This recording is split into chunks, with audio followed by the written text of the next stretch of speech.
संजय दिना पाटील यांनी आज पत्रकारांविषयी केलेली शिवीगाळ याचा मी सर्वप्रथम निषेध करतो। आम्ही आज राज्यातील प्रमुख पत्रकार आणि पदाधिकारी, voice of media, POM international फोरमचे अनेक पदाधिकारी मुख्यमंत्र्यांशी भेटलो आणि मुख्यमंत्र्यांना विनंती केली आहे की या वाचाळवेळाला ताबडतोब आवरा।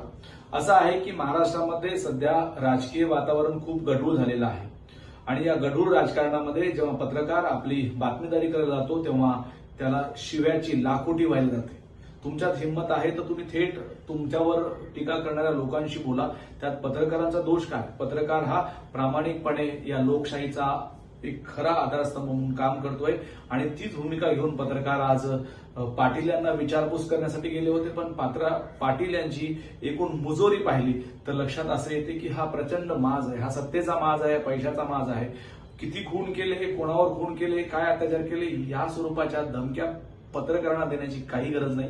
पत्रकार आपल्या पद्धतीनं काम करतायत आणि पत्रकार आपल्या पद्धतीनं काम करत राहतील। लोकशाही वाचवण्याचं काम हे सगळे पत्रकार करतायत आणि पाटील ज्या पद्धतीनं ज्या मुजोरीतून बोलतायत त्या पाटलाचा निषेध करावा तेवढा कमी आहे। आम्ही आज मुख्यमंत्र्याला भेटलो, त्यांना विनंती करून निवेदन दिलेलं आहे। या पलीकडे जाऊन जर पाटील यांच्यावर कारवाई नाही झाली तर व्हॉइस ऑफ मीडिया राज्यभर रस्त्यावर उतरेल आणि पत्रकार अहिंसक मार्गाने आपला निषेध व्यक्त करतील।